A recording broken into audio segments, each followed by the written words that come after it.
up, y'all? We are here at the state line on the tail of the dragon. We're in the Porky, as you call it, Macan today. We're gonna go across and show you one more interesting tidbit that we feel is pretty significant on the road. We want to do these on a regular basis. It's a Monday and the forecast was not that great today, so it's not super busy up here, but there's a few bikes running around. So with that said, shall we proceed? Yeah, let's go for a drive. Sweet. All right, so what have we had going on since the last podcast? To kick it off, I guess we'll do a health update for myself for those that have been following along. Yeah, you get a lot of feedback and people asking about how you're doing, hoping you're doing better. So, yeah, what's going on there? There's good days and bad days. Today's one of the better days. I had a pretty rough flare-up about a week ago that had me pretty much in bed for 2 days and having some lingering issues in one of my hips because of that flare. Well, we are making some progress on getting some responses to doctors and some potential appointments opening up here shortly. So we have a couple of friends who are working through some of their contacts to make things happen. So we're not just sitting idly and waiting for it to resolve itself. I think we've got 4 avenues we're working basically to try to get you into an appointment as soon as possible, and 2 of those are really promising. 2 of them are, yeah, we'll get you in either November, December, or if something opens up and that's just too long. So fingers crossed for the other 2 options that are looking more promising and will happen sooner. I have some ideas that I've concluded through my own research, but no official diagnoses or treatment plans yet. Thank you to everybody that's expressed their love and support and understanding of what's been going on. It's definitely been a journey and not how I expected to be spending my summer. I'd hoped to be out on the bike and paddleboarding and driving more, but I seem to have been parked. So right now I'm just kind of living life as best I can. And while I may not be able to do all the things that I want to do, I'm still very grateful for the things that I'm still able to do. And that's kind of the update on what's been going on with me. And now we'll get to what's been going on the road. So we had the Corolla Day on the Dragon. And there was, I felt, a pretty decent turnout of those cars. And I did not know until I looked it up that the first, we'll see if Daryl can guess when the first Corolla was produced. No idea. Yeah, 1970? 1966, you're close. Oh, snap. I didn't realize they had so many different variations of the car, from being rear-wheel drive to front-wheel drive to now they have all-wheel drive models. Right, the Corolla GR is that little badass flared fenders, fairly high horsepower turbo setup that's taken over the scene in a way in the compact car performance category. It's really pretty impressive machine. And then we had the NC Stangs that made their way through. They had everything from the 5.0s to Mach 1 or 2 and at least one GT 500. Mach 2? They go Mach faster 2? than Mach 1? Oh, one. One or two Mach 1s? Yeah, what That's he what said. A Mach 1 or 2.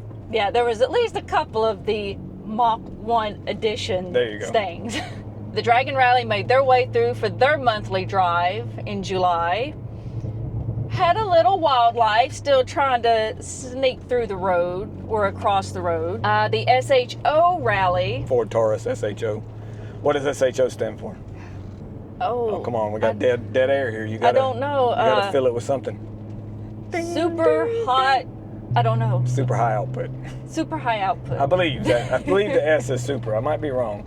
But I believe that's what the SHO stood for. You guys will let me know if I'm not correct, right? And just take a moment to say thank you for everybody that interacts with our videos and keeps us from having to do silly stuff like clickbait and fake titles and fake thumbnails and things like that. Interact in some way. Like it, comment on it, share it. Subscribe if you haven't already, because we got more of these coming. Thank you. In addition to the super high output Taurus cars, there was a few classics and open wheels made their way through. A Rogue Semi got lost and ended up in our little wonderland here. Bet he regretted that. Most likely, I would think so.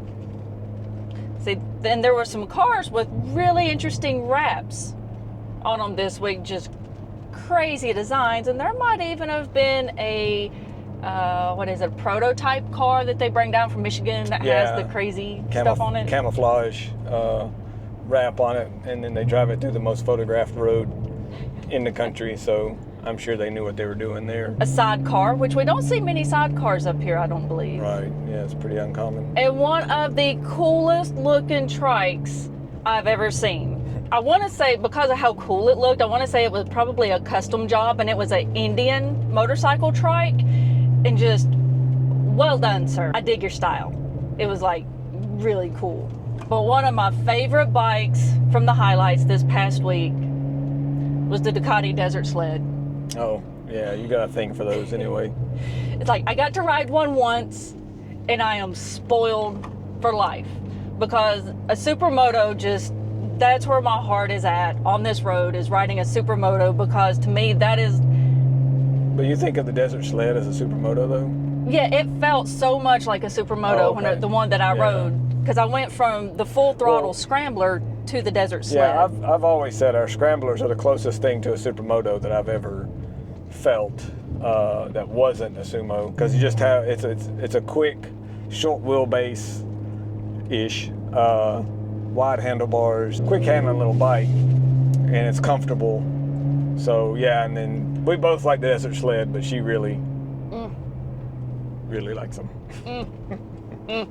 It had a little more of a, I know it's practically the same bike as the Scrambler is, but the difference in suspension and it being a little taller and different wheels just made it feel even more nimble. They come with spoke wheels, and I did not really understand the significance of spoke wheels for off-roading until I did some research and learned that spokes acts as sort of a shock absorber for the motorcycle. The spokes flex more than standard wheels that are rigid and have, they're one piece of aluminum like the ones that are on our scramblers. And so off-road bikes and dirt bikes and things like that, they like to use spoke wheels because they have a little bit of give, a little bit of flexion in them, and that's why they like to run them off-road. They're not better in hardly any other way because they're kind of heavier. It's a lot of steel and stuff, but the benefits in suspension. And then the Desert Sled also has like a beefier mount point for the rear shock, which tends to break if you jump the regular scrambler. No matter what kind of suspension you put on it, the standard scrambler uses some kind of little cast aluminum kind of undersized connecting point for the rear shock, and people have broken them from jumping, whereas the Desert Sled has a beefier mount point for the rear shock. So it's just set up better for off-roading, and if you end up jumping the bike, it'll handle it better. Jumping the bike, you say? Sounds fun. You've got a thing about always wanting to jump a car. It's like a bucket list thing for you, isn't it? Like just jumping stuff, whether it's jumping a bike, which, I jumped my sport bike off a little hump a few times, like years ago. I was probably off the ground like this far or something. Did you ever jump a dirt bike or anything? No, never. Bicycles? Probably bicycles, but yeah, jumping a rally car or something is just, that has been in my head for years as like life goals. Yeah, a car with soft suspension that's, or a truck that's made for jumping and landing is a thing that you want to do. We'll make that happen. Absolutely. Stay tuned for that. That can be a winter project. Oh, okay, winter projects. Or a winter podcast. And something else of interest that has happened since the last podcast is we did a little bit of filming for a Netflix series. Yeah, so We worked with this couple of guys that filmed a project for Netflix about Ferraris a few years ago, and they reached back out and they're working on a project for Netflix about motorcycles. What was it called? Twisted Throttle or something, I think is the working title. It may change. They are traveling around the world and they've been to several different countries, and the piece that they're doing on the eastern part of the United States, they wanted to shoot on the tail of the dragon. We'll pick that back up in just a minute. We are here at our point of interest destination, and I'm going to park in a spot that hopefully won't get us crashed into, because people kind of have a hard time with this turn, and I don't want to be in the crash zone, which is near the end there, so I'm gonna stay back here a little bit. So yeah, this is what we refer to as cemetery turn or Shaw grave turn on the map, I think. We're gonna take you guys up there and show you the significance of this spot on the dragon. So you ready to go? Let's go for a hike. All right.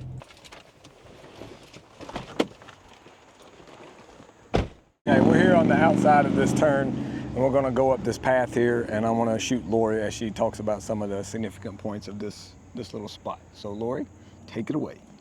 All right, so here we are. We're at around the 6.5 mile marker on the Dragon.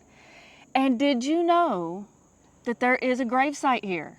So this episode will probably have a title, something along the lines of Murder on the Dragon, something real catchy, which, I mean, is it clickbait if it's true? No. So we're going to take a journey into the past, back to the 1800s and the American Civil War, which was between 1861 and 1865. This region, no matter how remote it was, still had the effects of the war. And while they didn't have so much issue maybe with the Union and the Confederates, it was mostly the bushwhackers, the raiders, the rebels that caused issues for the folks that lived in this area at the time. So we're going to, you know, take a walk up this path and see where it leads us to. Let's see. I like your shoes. You like my shoes? I wore my bright shoes in case I got lost. You'd be able to find me. They're spicy.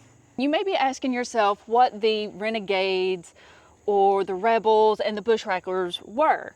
And they were mostly deserters from the both Union and Confederate sides of the war. And if you come here and stop and look, make sure you be careful stepping off here. It's a little bit of a drop there. Just a little bit. These bushwhackers would lay in wait to ambush, rob, and often kill the people that were in their path. And one of the most infamous bushwhacking gangs was the Kirkland Gang, aka the Kirkland Bushwhackers. And it is said that they would lay in wait in areas like the Slick Rock area, Big Fat Gap, and Stratton Meadows, and even Dill's Gap to ambush and rob the unsuspecting victims. The Kirkland Bushwhackers were led by a John Jackson Kirkland, and he was actually a former lieutenant of the Confederate Army turned deserter. It was when John's family's mill that was near Tellico Plains in Tennessee was burned by the Union Army that he declared revenge for anybody and everybody that crossed his path. And the Kirkland Bushwhackers ended up being known as one of the most bloodthirsty gangs at the time. And this is a little bit of maybe a sensitive part of the story. So, you know, earmuffs or click forward a little bit. But it is said that in an area near Dill's Gap, which the area that we are in now, that the Kirkland Bushwhackers ambushed a family that was mistakenly caught in their path of a planned raid on Union soldiers that were transporting military payroll. And during the ambush of this family, there was an infant with them. And when the infant began to cry, they, you know, thought the cries would give away their location. So it said that John Kirkland killed the child and then hid the body in a hollowed out log. Which is, I mean, that is one of the more chilling stories of the gang. And I mean, that's a testament to just how I guess, ruthless they were back then. And so these were definitely folks that you did not want to cross paths with. And the reign of terror that was John Kirkland and his bushwhackers had no bounds, not even when it came to his own family. And that brings us here to mile marker 6.5 on the Dragon, which is also known as Shaw Grave Turn. This is home to one of the few marked graves for one of the victims of the Kirkland bushwhackers. Looks like it's a mess up here though. Yeah, we haven't been up here in quite a while, so Looks I like don't some know trees fell. what condition that the site is actually going to be in now.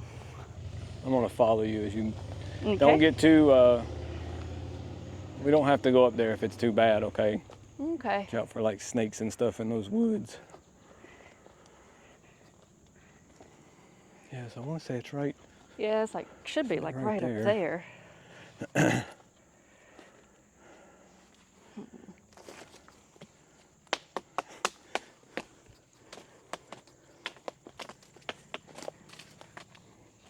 Tickville. Hey, the grave is in good sight. Someone has cleaned it up. Nice. Oh, well.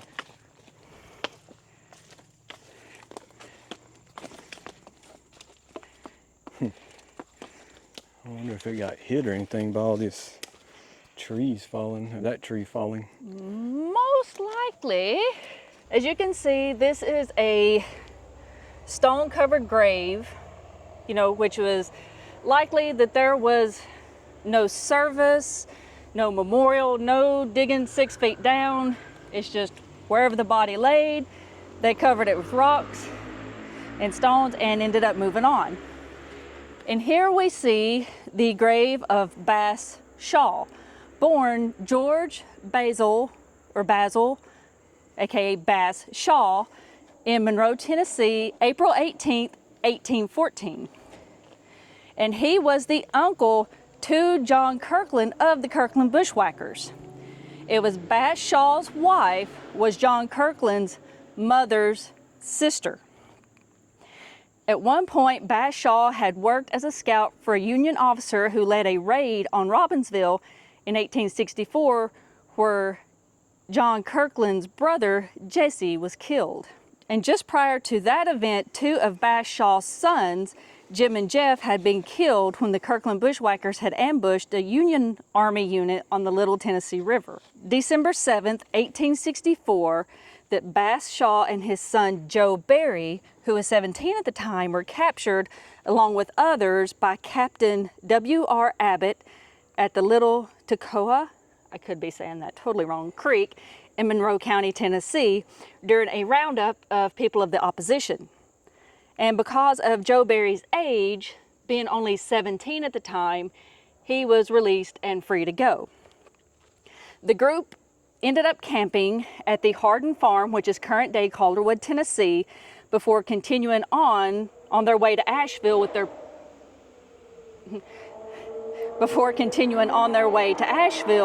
prisoners. And it was along this route on December 8th, 1864, that the transport encountered rebels. And for reasons still unknown, Bass Shaw was shot and killed by the rebels and covered by the stone grave that you see here. While it is unknown who pulled the trigger, it is speculated that it could have been John Kirkland himself, who was Bass's nephew. And if you're wondering what ever happened to John Kirkland of the Kirkland Bushwhackers, it was despite numerous murder indictments, John Kirkland was never arrested or tried for any of his crimes. And after the war ended, he resided in Graham County, North Carolina, for quite a while, owning several plots of land. But he later relocated to Polk County, Tennessee, where he passed away November 16th in 1902. And it was said that no one dared go into the woods, into the mountains to his house to serve him or try and pull him in, because that would just almost be certain suicide given his grisly past. I know of one other marked grave in the area, which is on the Cherryhala Skyway near Stratton Gap. There is a grave marker that on it denotes unknown man killed by the Kirkland bushwhackers. So that's a little look into the bit of sketchy and bloody past that was this area and what it was like to travel this route back in the 1800s, and just a few of the things that you had to worry about. It wasn't always the creepy crawlies in the night, the bears, the danger noodles, the nope ropes. Sometimes you had to look out for your fellow humans too. And I see a tick crawling right on Daryl's shirt. Come here, little dude. These guys, they're evil. Okay, go away. I'm returning you to the forest. All right.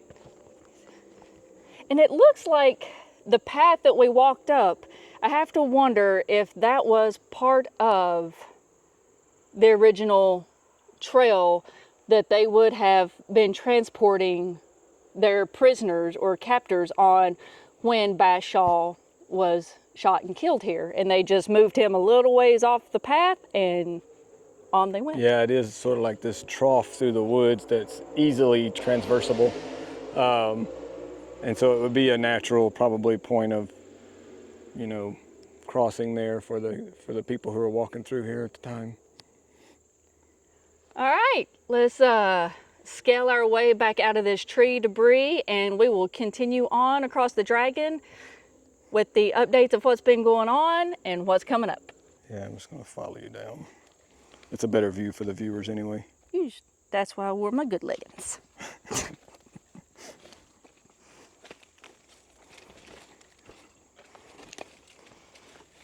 Man, can you imagine trying to walk through here at night?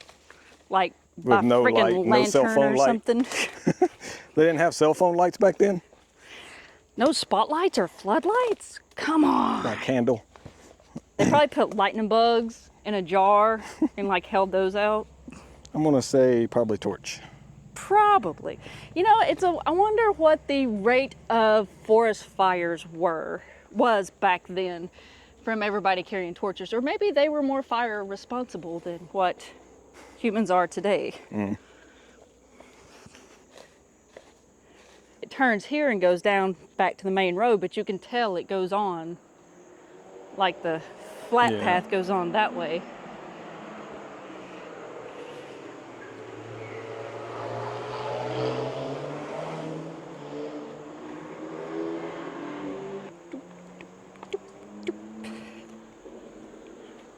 Be very careful if you decide to come up here to visit the grave. These rocks can be a little loose and we don't want anybody slipping and falling. So when we get to the pavement here, we're gonna stomp a little bit, so any ticks on our shoes and stuff, they'll hopefully shake off. Check ourselves for ticks.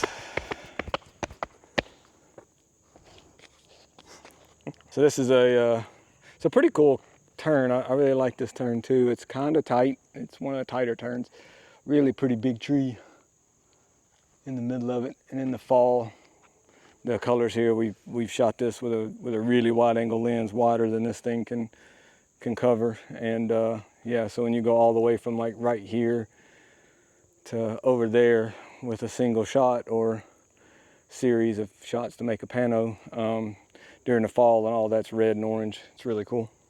You know, I have to wonder if that tree was there at the time of Bashaw's death. You know, that thing, I don't know if it comes across how big around it is on this video, but I would guess that tree is hundreds of years old. Yeah.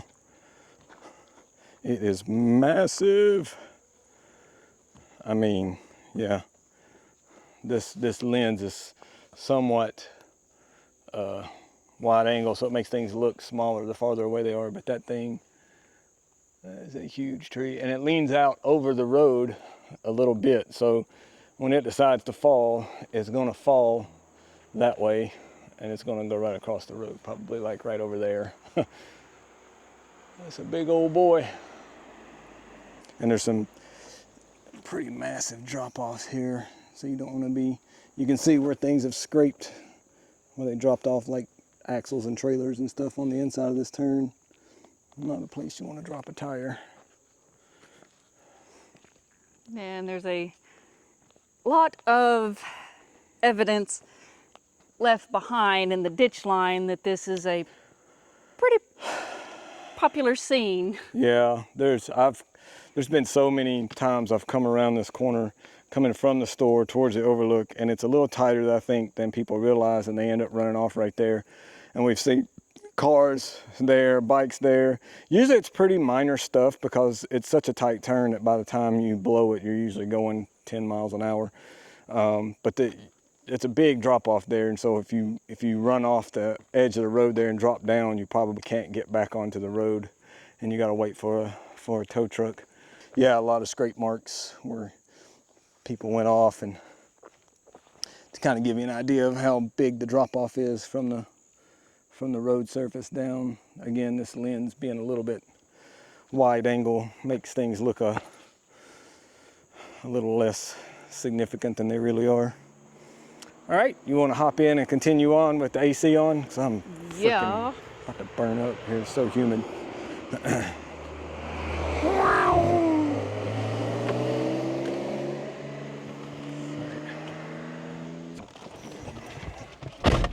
All right, moving on. Ready to go? Moving on. All right, we're back in the vehicle and we're going to pick back up where we left off. We were giving you some little tidbits about the Netflix series that we helped do some filming for. Yeah, we can't really share any of the video right now. Might be able to pull some still photos to give you an idea.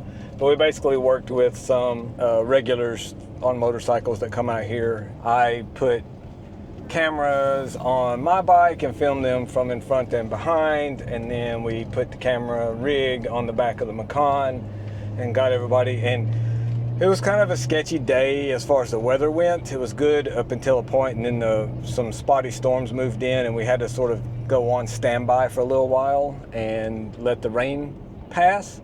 And then the sun came out, and the rain was so short-lived that the road was drying pretty quickly, and so what that meant was a lot of steam coming off the road. It was still pretty hot, and we were able to get some footage of the guys with the cinema camera rig. The conditions are just insane. Like, it was sun shining, but everything was wet. The road was shiny, but there was steam coming off, and they're going through the steam. It was crazy. We got some of the coolest footage that we could have possibly asked for that day. The conditions were just awesome. So looking forward to seeing that on the piece, and we'll keep you guys informed when we're allowed to share more of the content that we shot and when that series comes out on Netflix. And we got to use the crane jib, the 20-foot crane arm that we got a couple months ago, and really hadn't used it in an official capacity. Played around with it a few times, practicing putting it together and taking it apart. It takes about an hour.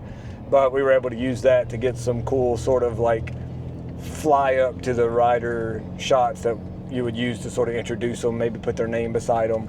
And it just allows you to get a neat angle that's pretty hard to get otherwise, even with a drone. You can only get so close to it with a drone before it gets a little sketchy. So with that thing, we could push the camera along the ground, through an arc, and up right into their face pretty safely, you know. It was cool. This past weekend was the annual SCCA Dragon Hill Climb, but it is not held on the Dragon itself.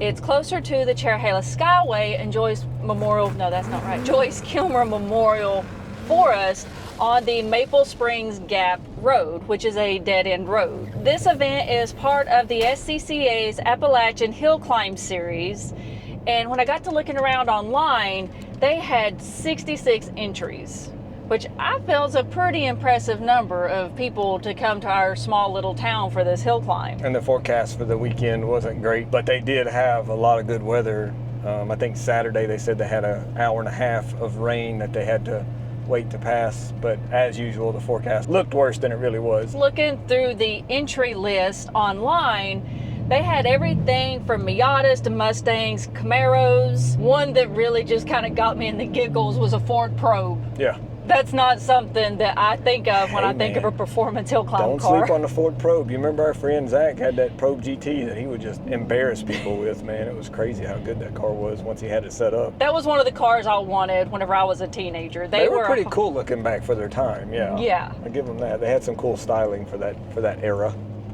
I mean, I think my dad even went and looked at one for me, and I can't remember why he decided against getting it. It'd been probably beat on a little too much. I'm pretty sure I'm right about this. Did you know that car was a collaboration between Ford and another car company? I did not. Mazda. So the Mazda 626 platform, or maybe it's the 929 platform, and the Ford Probe shared the same chassis and just had different bodywork on them. I'm pretty sure. Y'all let me know if I'm wrong. I'm pretty sure that the Ford GT and the Mazda, I think it was the 929, maybe it's 626, was a collaboration thing between Ford and Mazda. That's why it looked kind of different for a Ford at that time.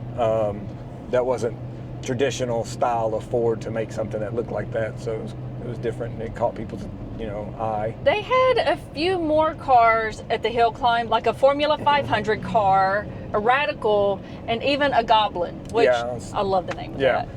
DF Goblin, I believe, is the company, but the fastest car there was Justin Reed in his DF Goblin, which he's been there several times, and he's usually one of the faster, if not fastest person there at that event. He's got that thing set up nasty, and it's a street legal car. So you got race cars up there that can't even run the pace that thing does, and it's probably a $20,000 overall build package. I'm sure he spent more on it, but you know what I'm saying? Like if he went to sell it, the person is selling one, they're usually sub $20,000 cars. So really impressive. He's an amazing driver. We've been distant friends with him for a long time, since he ran half-mile events in a Saturn, I forget what that thing was, that was built to the gills, and would go out there and outrun Lamborghinis and stuff in the half-mile. And he took that motor and put it in this tiny little rail chassis car, the DF Goblin, and things making like 500, 600 horsepower and weighs, whatever, 1,600 pounds. It's nuts. Keep your eye on the Graham County travel page if that's something you want to participate in. And spectating is free. They have shuttles. The county runs a shuttle service up there. There's food. It's well supported by the county. We've said this before. This was something that we initiated. We brought the county and the SCCA together. We went out and scouted these roads, and they chose that road. And that was pretty much spearheaded by Lori, reaching out to the county and making it happen. So we're proud of it. It's sort of our baby, but we've obviously, we don't run it or anything. It's all run by the SCCA. We used to go up and do photography, and like we do on the Dragon, and sold the photography afterwards. We stopped doing that a few years ago, so it's not even an event that we benefit from. Well, one of the few businesses in Graham County that does not depend on the residents in the county to support our business. Almost all of our income comes from outside the county, and so we support the county in a totally unbiased way. There are other businesses, of course, that would do what they could to support the county because it benefits them. This doesn't really benefit us. We genuinely think that this county is really cool. It's a really great place. We don't want to see it blow up and get out of hand, which it can't, because most of the land in Graham County is restricted, federally owned land that you can't develop on. It's set aside as conservancy and protected land for the environment and for the animals and whatnot. It's a great place to stay. It's a great place to be between days when you're out here riding and driving the area. You're right in the middle of all the good stuff. And I just want to see the county businesses remain successful and prosperous, so we do what we can there to help out, Yeah. It's just feels right. This county and this area gives so much to us. It's the least we could do. Something that's going to be happening at the airtime of this podcast on August 2nd to 3rd is going to be the Mountain Peaks All Women's Driving Rally. And this is a car rally hosted by Smoky Mountain Drives. You've probably heard us mention before when we talk about the Dragon rallies and the Rennsport rally. This will be their very first women's only rally. So what's going to be coming up after that on August 7th to 10th is going to be the Miatas at the Gap event. A little more on that in a moment.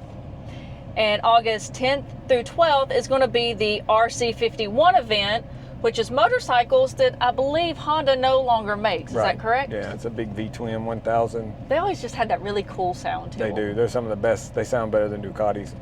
Sorry, Ducati owners. And I'm a Ducati owner, and the RC51 is just amazing sounding bike. Yeah. I will not argue with that. And then coming up on August 16th is going to be the monthly Dragon Rally. Getting back to the Miatas at the Gap, 2025 is going to be their 29th Miatas at the Gap event. Wow. That's longer than I've been around. It is the longest running Miata gathering in the country and one of the largest. Which, I mean, after seeing them come here for so many years, even before I worked at Dill's Gap, when I worked at a gas station in Robbinsville, I can just remember the influx of Miatas in the late 90s when they would come and basically take over the area. And their event started in 1997 at Topeka Lodge and later moved to Fontana Village in 2009, where the event is still headquartered at today. In the past 3 years, they have had around 1,200, give or take, registered Miatas. And while registration... Each year. Yeah, each year. That's not in total. Yeah. Each year they have about that many, Yeah, good point. The registration is free. The event is free to attend.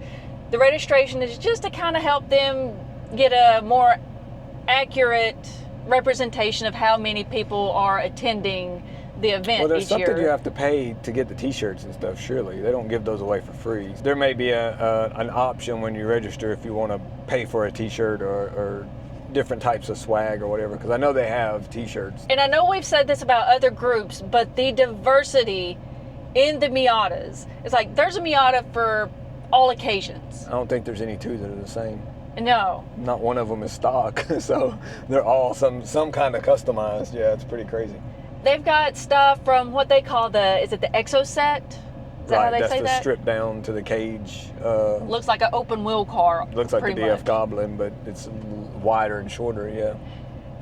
They have ones that are slammed and lowered, to even some lifted 4x4 off-road Miatas. Yeah, that's become a more popular thing in the past couple of years. We didn't see that until like 3 or 4 years ago, and then suddenly there's like 6 or 8 lifted Miatas in the rally with big chunky tires on them and stuff. It's pretty cool. That's probably the iteration that makes me want to own a Miata. I bet they'd be really fun on like not too rowdy of a terrain, but like gravel roads or sand, a roadster rear-wheel drive, a couple hundred horsepower. Yeah, that'd be pretty fun, I bet. We do have a couple of S2000s still lying around. Have we seen any off-road S2000s? We could be the first. We could be the first. I doubt we're the first, but we would be the one of few. The more early bird version. You're giving me some ideas there. As much as we love the S2000s, the Mazda Miata is one of the most popular sports cars ever produced. They entered production in 1989 with the first models hitting dealerships in 1990. For being produced that long, there's only 4 generations of the Miata.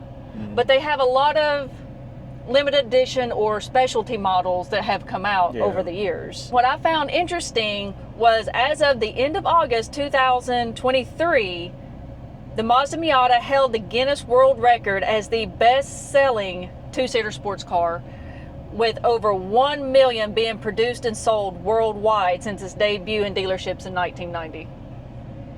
Impressive. Good job, Mazda.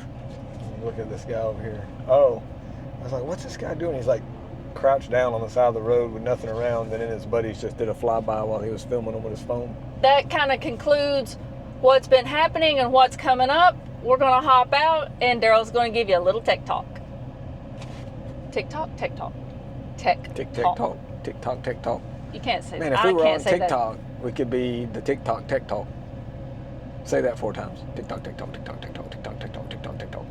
A bee just slammed into your window. I mean, he was like, he don't like the TikTok. He wants to do tech talk on this. Today we're going to talk about sucking.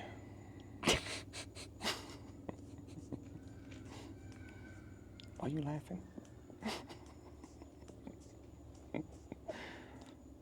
You done? You done laughing at me? All right, so people who know me know this is something I specialize in. Sucking. We need a camera on Lori back there. She's trying to keep it together and she's losing it. Specifically, suction cups, people. All right. So I've got a new product here that just came out that there's nothing else like it, and we'll get to that. But I want to start off talking about the types of suction cups that people typically tend to use when they're mounting their cameras to their car or their motorcycle on a smooth surface, obviously. And some of the things that you can do to keep from losing your camera. I've seen it happen so many times. I've had some failures.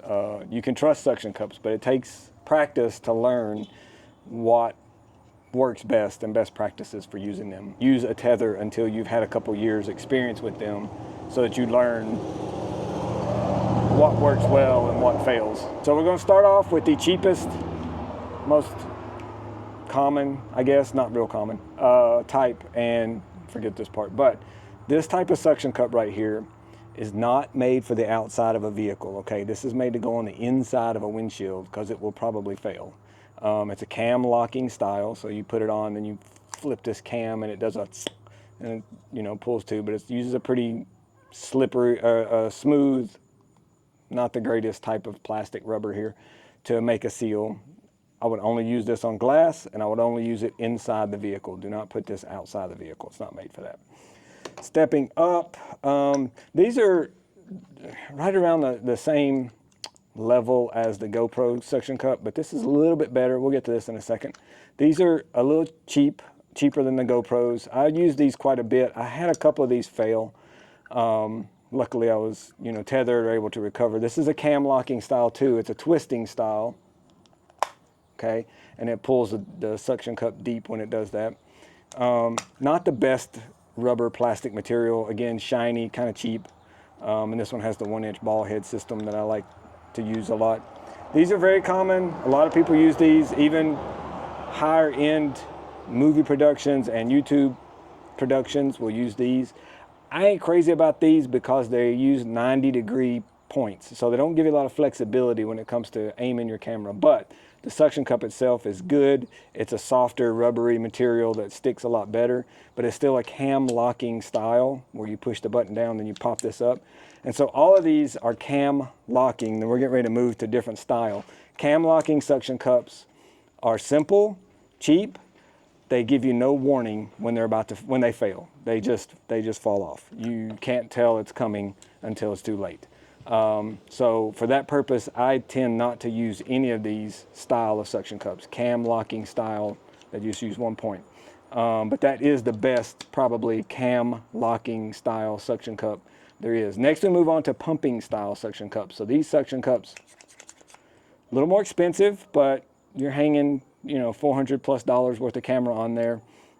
Spend $60 and get you a nice pumping suction cup. These type right here, you pump them down with this guy, and it takes about 10 pumps, and then once it's fully pumped, that stays in.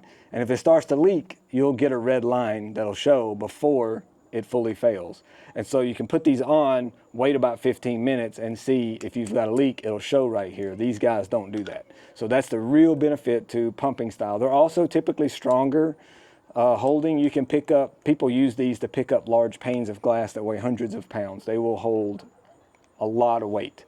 And so these are just to have a better sealing surface. It's real rubber. This warning system on the pump handle will tell you if it's about to fail. They come with different types of, configurations on the top. You can put a GoPro type mount in here. This is called a NATO rail system. So you can use this rail system to mount things onto it, put things on it. These are very good, not terribly expensive, but a little more expensive than those guys. Much more secure. This arm uses a similar pump style suction cup, and this is a stabilizing arm for mounting the Osmo Pocket.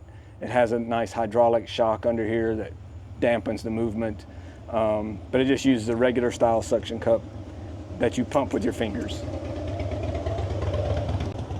People trying to put their bike into neutral while it's running before they cut it off, it's actually harder because the drivetrain is spinning and putting forces on the clutch or on the gears. Even though you've got the clutch pulled in, it's usually still somewhat engaged, and it puts tension on the gears, and so it's harder to put the bike into neutral than if you cut the motor off and then put it into neutral where there's no tension on the drivetrain. So moving on, this is a type of suction cup that came out about a year ago, and this is a battery operated self-powered suction cup. This one's by Tilta, and you basically just push a button and it turns on. It may be dead. Oh, wait, there it goes. So you can hear it running. It's not real loud. The cool thing about these is you can put them on surfaces that maybe aren't perfect, because all these other types of suction cups are sort of one and done. Set the suction pressure, vacuum inside of it, and you need a surface that's smooth, clean, no scratches. These guys actually monitor how much vacuum there is inside of here, and if they sense that it starts to get low, they'll turn on and run that pump again and self-seal. And we've put these on plastic cladding on cars that's got like a wrinkle finish around the lower part of the body, and I would never put one of these on there. And these will sit there and continue to hold. Of course, use a tether if it's anything risky. This thing you have to keep charged. It's a USB-C thing. It'll run for days of self-monitoring. The pump, you know, if it has to run the pump, it can only run that for so long, shorter period, but it's got a nice display. It's got a wireless connection to a monitoring device, so you can keep an eye on your suction cups if you have them mounted in a bigger scenario, like a big cinematic operation. And that's a pretty nice feature. This guy, though, is the one that just came out. This thing is awesome. This is by Movmax. It's actually a little bit cheaper than this. It's got solar panels on 3 sides of it, and it's also electronic self-suction, very quiet. It's quieter than that one. And it is more difficult to turn on. You have to press and hold the button. That one, if you accidentally tap the button, or if it's in your bag of gear and something hits that button, it'll trigger the vacuum to start and it'll run the battery down. I guess it'll stop running after so many seconds. This one, you have to hold the button to turn it on, and then you tap it to start the vacuum pump, and then you can double tap it to release the air and let go. But having the solar panels on the outside means if you're using this out in the daylight, it'll pretty much stay self-charged all the time. You don't have to worry about charging this thing up. It comes with different toppers on it. This one is the top that's made for this arm, but they also have one that has a NATO rail type topper on it, so you can put just any kind of device to it. And they're also coming out with some different tops as well that are going to have the interface for the car rig that we use and things like that. So these are like $90, I think, through movmax.com. The Tilta one's like 130, but these are really good if you can get these with the standard mounts on them too, so you can put your GoPro on these, mount these on the vehicle, and you don't have to worry about something falling off. A, you lose your camera. B, you lose your footage, which is usually sometimes more valuable than the freaking camera. And C, it's a liability thing. This thing falls off and causes somebody else to wreck or something. It's on you, it's on me. So I'm very careful about mounting up my suction cups and tethering them if I feel like there's any kind of riskiness about the mount. Making sure that these things don't fall off is obviously a highest priority, and these type that self-monitor, self-vacuum if they sense a loss in seal or a leak in the seal or whatever. The whole thing seals around the very edge. That's it. You know, this suction cup's big, but the whole seal happens right around the edge. So make sure that wherever you put these is clean, no scratches, no decals, any kind of thing that can create a tunnel through that edge into the inside cavity here is going to be a leak that causes them to fail. If you follow some of those tips and advice, then hopefully you won't lose your camera, you won't lose your footage, and you won't cause any issues for other people on the road, most of all. So with that said, we're going to hop back in the Macan. All right, so after that little interlude, would you call that an interlude? No, that wasn't a pause. Special, so after that little side piece, side pod. It's a side pod. It's a piece of the podcast that we do on the side, and then we add it, and it's called a side pod. I like it. We're going to go with that. I just made that up. You ever feel just blessed to be in my presence? If I could kiss your feet right now, I wouldn't. Yeah, I wouldn't either. Yeah, I don't think I would either.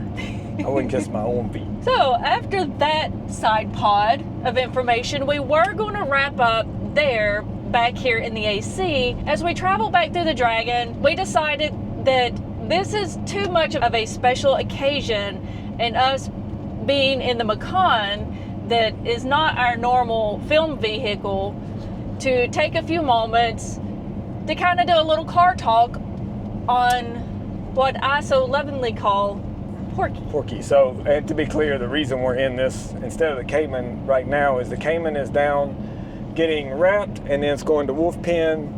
We've got some maintenance that needs to be done. That car's got over 100,000 miles on it. We bought it with 7,000 miles, and it's like 105 or whatever now. So I put 100,000 miles on it around here, and it's been pretty faultless, but there's something going on with the cooling system. It's wanting to overheat. They have a problem with those cars sometimes having issues with the water pump or some of the valving in the cooling system. So Wolfpen's going to take care of that, and it's off getting serviced. And we had to fall back to our other Porsche, the SUV. And so we thought we'd talk a little bit about this car. We get a lot of questions about it. It has some of the highest mileage of any Macan that you're going to find in the groups, the Macan groups and stuff like that. There'll be people posting up all the time. Who's got the higher, who's running high mileage Porsche Macans, and we very rarely see any that have more than this one. So at the time of this right now, this car has 243,000 miles, 780. So 243,780 miles on it, still on the original motor, transmission, turbos, no major issues, no oil consumption, no smoke, still get full boost from the turbos. I cannot believe that. We just do regular oil changes at no sooner than 10,000 miles. Usually the message will come up and I'll end up pushing it for a week or two until I get it changed. We just use the recommended oil, which is Mobil 1 European vehicle blend, which you can get at Walmart in the big jugs for like 25 bucks. It's been pretty faultless. I put a tune on it early on. It's got a Cobb access port with the stock stage 1 tune, which gave it about an extra maybe like 70-80 horsepower and about 80 or 100 torque. So that really woke it up nicely. We also did a muffler delete. It still has the stock cat, pre-cat and post-cat on each side of the exhaust. It has true independent dual exhaust on the V6 twin turbo. We have the straight pipe, basically. It goes from engine to turbos to pre-cat to post-cat, and then it's straight pipe out the back. It's not terribly loud. I think we both agree it sounds really good. And then I did intakes. It's nothing special. It's just basically flat 6 rewashable intakes on that. And yeah, it's been good. We love it. It's got 1 million buttons. It's got 1 million features, and they all still work. That's crazy. I can't think of another car that we have where every switch, every button, every feature still works. We got it wrapped pretty early on with Justin at Atlanta Custom Wraps. Have we had it rewrapped? Nope. At all. So yeah, this wrap is what, 4 years old? It's getting rough. We beat on a lot. We park it outside a lot, and we stick camera gear on it a lot. So, it's showing, but it's definitely protected. The paint, I feel, I've seen it when we take the wrap off the other cars, the paint is in immaculate condition. And it's just a super fun car to drive. People who don't know much about these may not realize how cheap you can get them. We got this one with 70,000 miles on it for low 30s.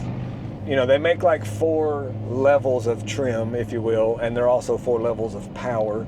They make the base Macan, which is a V6, inline 4 single turbo, and they make about 300 horsepower. Then they make the Macan S, which is what this is, and it's a V6 twin turbo that makes about 350 from the factory. Then they make a Macan GTS, which has a year model that this is they were identical drivetrains. Now they've done a refresh and there's a little bit of difference between the different levels, but this is a 2015 year model. And up until I think 2019, they were the same. It's a bespoke V6 that's in the S and the GTS.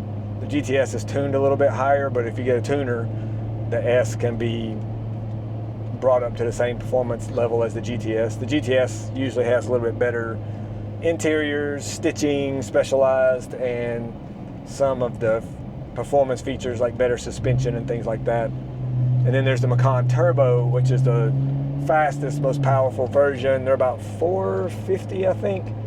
A little bit bigger V6, a little bit bigger turbos, a little bit heavier of a car, and they usually have the best of the trims as far as like features and electronics and audio systems and all that are usually the best in the turbo version. But this is I feel like the S level of trim is sort of like the best bang for the buck. It's a little bit better than base, and it's usually similar to the rest of them in actual mechanical features, and then you can do your own things to bring them up to the similar levels. We've got a couple of bikes coming up behind us, so I'm gonna hit this next pull off, boogie on down this little ways to the next safe pull off, which is past radar.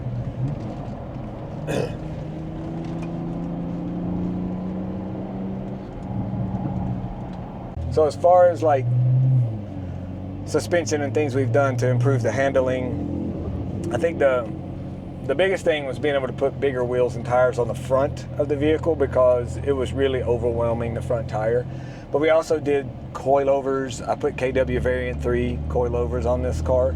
It had just the base level suspension, which worked out pretty good, because if you have anything with electronics and you try to put the coilovers on, you end up with a bunch of codes and error messages and whatnot. So that worked out pretty good to put the coilovers on. It was not too hard, but it pretty much took all day. We were able to lower it, but we also went with a square setup. So we run 315, 35, 20s all around on this car, and it's front heavy and it's all-wheel drive.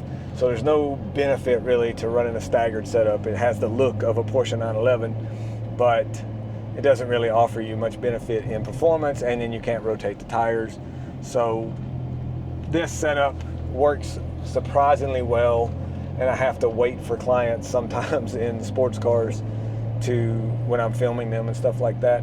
These cars have a very fast steering rack, which is pretty unusual for an SUV. Well, not so much anymore with the sportier SUVs, but and European SUVs, but a lot of your sport utility vehicles have a pretty slow steering rack, and this steering system in this car is pretty quick. That makes it feel like another Porsche type sporty car. And then it also has the big freaking selling point, I think, for both of us when we test drove these, was the transmission is so good. It has the dual clutch automated PDK transmission from Porsche.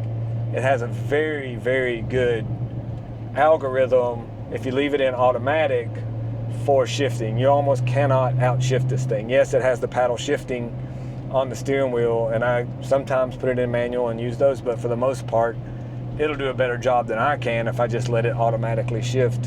And I cannot say that about very many cars. The European car market really does have that part figured out nicely. Even the new Corvettes are kind of stumbly on their shifting. If you don't manually shift them, their automated algorithm for monitoring how you're driving and putting it in the right gear leaves a little bit to be desired. It's not always in the right gear when you come out of the turn, and this car does that. It senses when you're trying to drive it hard, and it really gets aggressive with the shifting and keeping the RPMs up and that type of thing. Brakes are really good. Can't complain there. We keep, racy pads and stuff like that on them. That's my summary of the performance side of the Macan and the reliability side. Did you have anything else you wanted to add to that, ma'am, other than the fact that this is your favorite car in the driveway, vehicle in the driveway to drive, probably? You feel pretty confident in this car, don't you? Yeah. Nice drop I in. like my Porky. One of my favorite things of note about Porky is the 5,000 plus mile road trip that me and Tina did in February of 2004, when this vehicle already had over 200,000 miles on it. Yeah, and you drove across the country to the desert, through the desert, off-roading. Yeah, so we left North Carolina and we were gone for 16 days and went through 16 states. Nice. Including a stay in Utah, New Mexico, Texas, Arizona. Porky got to go into Monument Valley a little bit, which was funny. When we were on our way in, the lady at the entry station where you have to pay, it was an older lady, and she leans out and she looks down to the front and the rear, and then she looks back at me and goes, "Honey, I think you're a little low. You might not want to try and go through there." And I was like, "Yes, ma'am. We're just going to, go up here to the top to the visitor center." And from there, you could look down to the off-road portion of the trail, and we could see some vendors set up. And I'm like, I just want to get down there to where the vendors are, and then we'll come back. It's like, we'll try and at least get to that point, see how it goes, get some photos, and then make our way out. It was a little sketchy, but we made it. And we had a few off-road adventures on that trip. We took Porky on the Moki Dugway, which, if you haven't been there, it's near Valley of the Gods in southern Utah, or near Mexican Hat. And we did go into Valley of the Gods for a little bit, which that's a place that I had camped with my friend Cassie back in 2020, and we were there on the bikes and just had a blast, and I could not be that close to it and not take Porky there. So it was really cool to take the SUV that I drive at home and get photos of it in the desert, where I was able to get photos where we had trailered the bikes out there a few years before. After we had our fun off-road, we would get a giggle every time we would meet other vehicles. People's jaw would just kind of be gaped open. Were they like hardcore off-road vehicles types, like Jeeps and stuff too? Like a 4Runner, and yeah, more off-road oriented vehicles. And there was one guy, you could lip read what he's like, "That's a Porsche." There's been a few occasions where I've been out in Porky and people have pulled up next to me to ask if I'm lost or not. Because you look so out of place. Yeah. Off-road. Yeah. Because we were out on the Gravel Hala, which is a gravel road that runs parallel to the Cherahela Skyway, playing in the snow one time, and there was these guys in a off-road Jeep out there playing, and I'm just down through there. And I kind of eased over to let them go by, and they pull up to my window and they go, "Honey, are you lost?" I was like, "No, are you?" And I live here. And they all just kind of chuckled, and they're looking at the vehicle, and I looked at them, I'm like, "Oh, if you think this is out of place, wait till you see what's coming behind me." And I just took on off and kind of left them with that little nugget. What was behind me was Daryl on his Scrambler with studded tires that he made himself. In the snow. Yeah. In the snow. So I was ripping in the snow on self-studded tires. We like to kind of push the limits and the boundaries. We don't garage queen or baby our vehicles in the least. So as we made our way back, we made a detour into Roswell, New Mexico. We figured out why it's the cows and the aliens. Because there are so many cow fields there, and there would be like dozens, if not hundreds of cows at times, and they would kind of all be moving in one direction, and then you had this one cow on its lonesome by itself walking the other direction. It's like you drew the short straw that night. He's a mad cow. He was mad and he wasn't going to go with the crowd. That's the one that gets abducted. Which, we had a safe stay in Roswell. We didn't get abducted that we remember anyway. So that's one of the funner experiences that I've had in the Macan, is doing the road trip west, and it made it all that more special being in my own vehicle. As I put it to someone recently that was asking me about the Macan, the way that I described it as being a fantastically rowdy and sophisticated machine. I can't think of a better description for this vehicle. And with that being said, we're going to go ahead and wrap up this episode of Kicking It with Killboy, which is episode 12. I don't know if we thought to mention that or not. Not yet.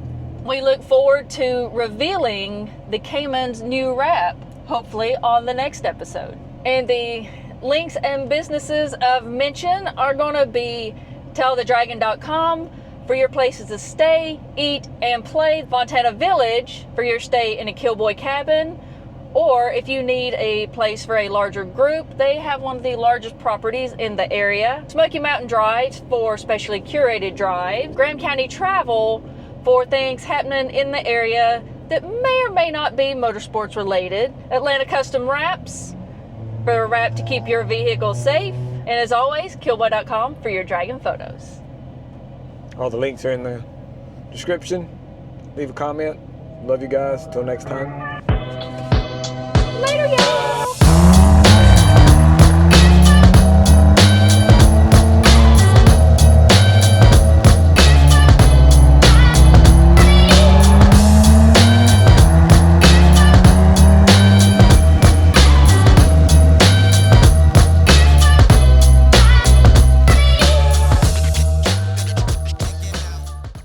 Squirrel, bird, squirrel. Boing, ejecto. Oh, Dorothy had the red shoes. Ruby red slippers. Oh, snap.